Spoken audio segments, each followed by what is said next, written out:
Okay, let's bring in Marty Biron now to talk about the goaltending. To nobody's surprise, Connor Hellebuyck has been exceptional at the Four Nations face-off. Yeah. 2 games, 2 goals against. That's it. And he'll be back in goal for the Americans in Thursday's final. How does Canada crack the Hellebuyck code, Marty?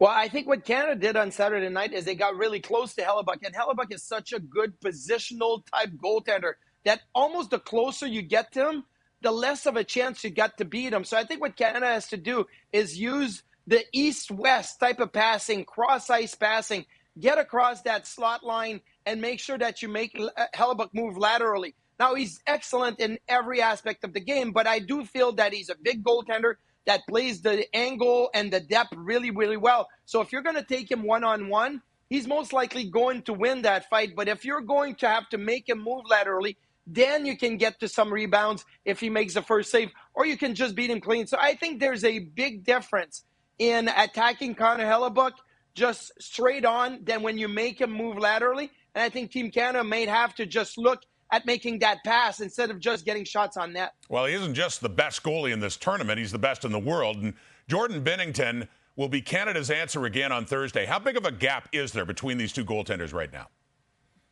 Well, there's a huge gap. Look, Jordan Binnington has made some good saves in the tournament, but he's also given up a lot of bad goals. And I think that is what is deflating for Team Canada at times. Look, you're up 4-0 to the Finns, right? And then, boom, he gives up a bad goal. It's 4-1. And all of a sudden, you look at the scoreboard, it's 4-3. McDavid scored a goal in Saturday night's game. You got all the momentum.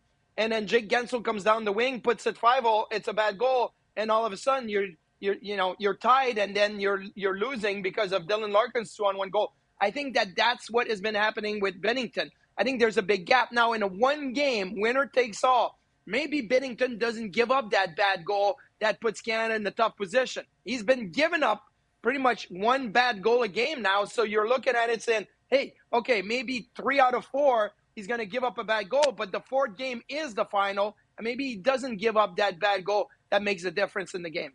Well, Binnington does, of course, have a Stanley Cup. That included a clutch Game 7 victory over Boston. Now, on the other hand, Hellebuyck's playoff record is spotty at best. Do the resumes of these two goaltenders in big games change the dynamic at all?